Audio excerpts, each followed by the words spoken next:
Boa noite, bom dia, boa tarde a quem estiver nos assistindo, agradecendo que vocês nos permitam entrar na sua casa mais uma vez para continuarmos a nossa viagenzinha no tempo.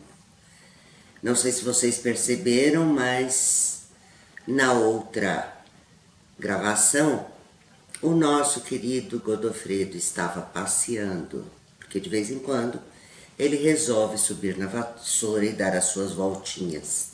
Vou ver se eu consigo achá-lo. Godofredo! Godofredo! Godofredo, venha! Olá, sentiram falta de mim? Menino terrível. Bom, deu boa noite para as pessoas? Godofredo, sumiu de novo. Deve ter pego a vassoura, como estamos na lua cheia, é capaz que tenha ido passear. Bom, mas vamos dar continuidade. Então, novamente eu falo para vocês que eu não sou a portadora da absoluta e única verdade. Isso tudo que a gente conversa, que eu tento passar para vocês, são as minhas conclusões. Uma pesquisa aqui, outra ali, horas devorando um livro e concluir de uma forma bastante simples para que todos possam entender o que aconteceu em toda essa história da bruxaria. Então agora vamos nos preparar para mais uma viagem. Já falamos como apareceram as bruxas, já falamos que elas trabalhavam com ervas, com os incensos, falamos que cada um de vocês sempre faz alguma bruxaria e nem se dá conta, então vamos dar sequência. Em primeiro lugar, vale lembrar que elas viviam em comunidades pequenas, em povoados. Cada clã, cada grupo de pessoas tinha uma responsável e o sistema matriarcal, como eu já expliquei. Mais à frente eu vou tornar a falar sobre o assunto. Enfim, aí aparece na história, então a gente está indo muito rápido na história, vai aparecer os dois grandes impérios, o grego e o romano. Então, tanto o Império Grego como o Romano eram politeístas, assim como os pagãos tinham várias divindades, cada uma na sua área de atuação, com nomes diferentes, mas com as mesmas funções.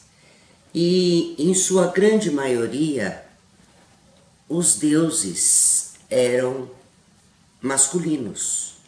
Haviam as deusas mulheres, mas a maior parte eram homens, eram designadas como se fossem homens. E pelas conquistas, pela forma do exército, enfim, eles sempre pediam autorização aos seus deuses, inclusive quando iam ser os futuros governantes. De acordo com o deus daquele governante, seria mais lembrado durante o ano nas festividades que acontecessem. E aí se deparam com povoados, à medida que vão invadindo os territórios e ganhando as batalhas, se deparam com essas populações que eram matriarcais. Muito bem. Havia a necessidade, até porque eles teriam que impor condições àqueles que foram conquistados de forma simples, né? Eles teriam que impor as condições para que o governo deles fosse avançando e ganhando território. Ocorre que, de repente, ao invés de um governante, eles se deparam com uma sacerdotisa que exercia todas as funções, tanto orientava espiritualmente, como orientava em relação às plantações, às colheitas, auxiliava nos partos, fazia curas, fazia os ungüentos, e eles teriam que subjugá-las à religião deles como dominantes. Qual seria a forma mais simples? Denegrir a imagem destas mulheres, de tal sorte que a forma mais tranquila seria através do medo. Então, amedrontavam as pessoas, diziam que elas faziam pacto com o diabo, que era usado o diabo nas suas realizações, que voavam nas vassouras, e aí vem toda aquela história que vocês já sabem. Isso, caso eles continuassem seguindo estas mulheres, essas matriarcas, eles seriam punidos severamente pelo novo governo. Como eram povos de língua diferente, costumes diferentes, e, enfim, com uma visão da vida muito diferente, teriam que se adequar aos novos donos da terra, aos que conquistaram aquele território. E, como em sua maioria eram homens, os que vinham, porque eram os exércitos, e ainda por cima, obedecendo um sistema patriarcal, nada mais lógico que amedrontassem as pessoas. Porque no sistema patriarcal, a função da mulher era da procriação, de cuidar das atividades corriqueiras e diárias, de cuidar dos filhos, providenciar os banquetes, mas raramente, pelo menos a público, se deixava que a mulher manifestasse a sua opinião. E essa era a condição que seria imposta aos conquistados. Diante disso, e diante do pavor e do medo da morte, porque quem fosse pego fazendo qualquer ritualística que vinha do politeísmo destas mulheres, seria sacrificado, e sim com um sadismo muito grande, não se medindo esforços para assustar o povo. E vale lembrar que os camponeses, aqueles que eram dos povoados, estavam tão acostumados a guerras, a armas, eles apenas se defendiam.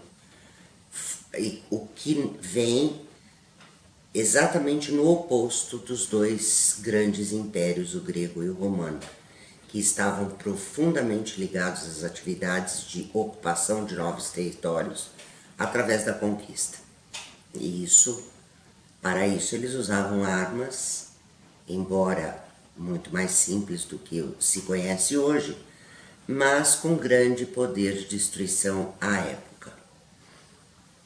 Muito bem, então diante de tudo isso, houve nada mais, nada menos do que uma segregação de cultura, onde a cultura do dominado ia ser substituída pela cultura do dominador, em todos os aspectos possíveis.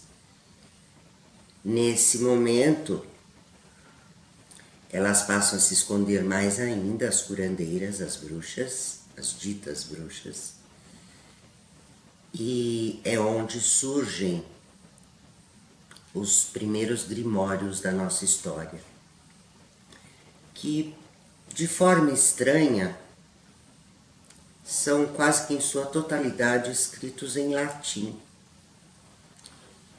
E aí eu me pergunto, essas civilizações primitivas tinham acesso à escrita?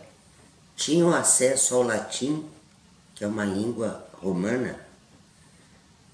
tinham acesso à formação acadêmica à época?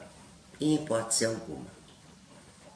Só quem tinha acesso a esse tipo de cultura eram os próprios romanos.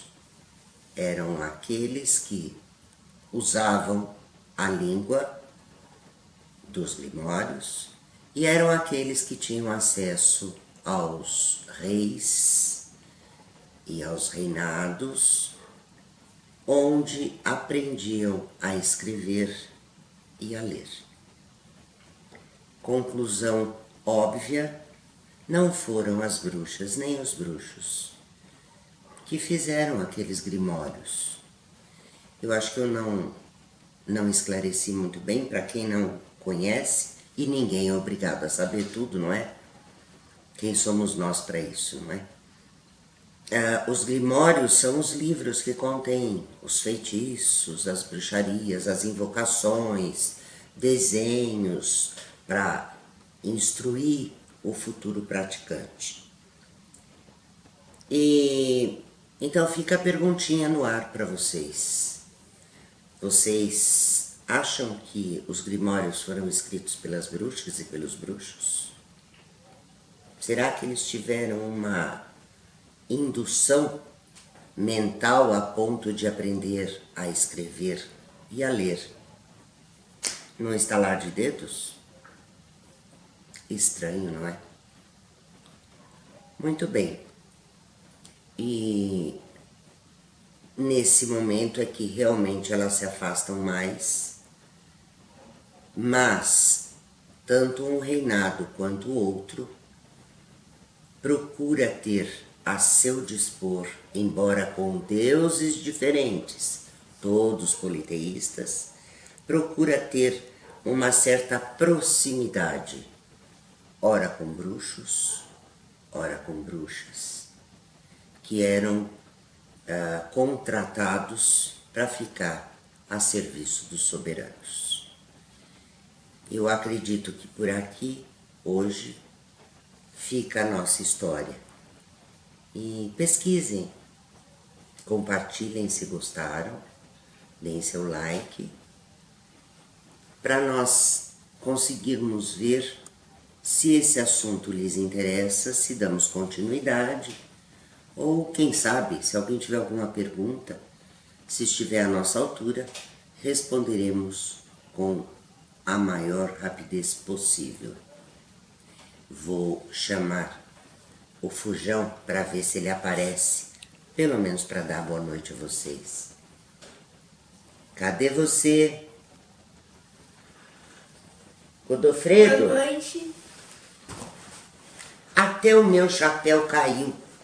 Parece uma assombração.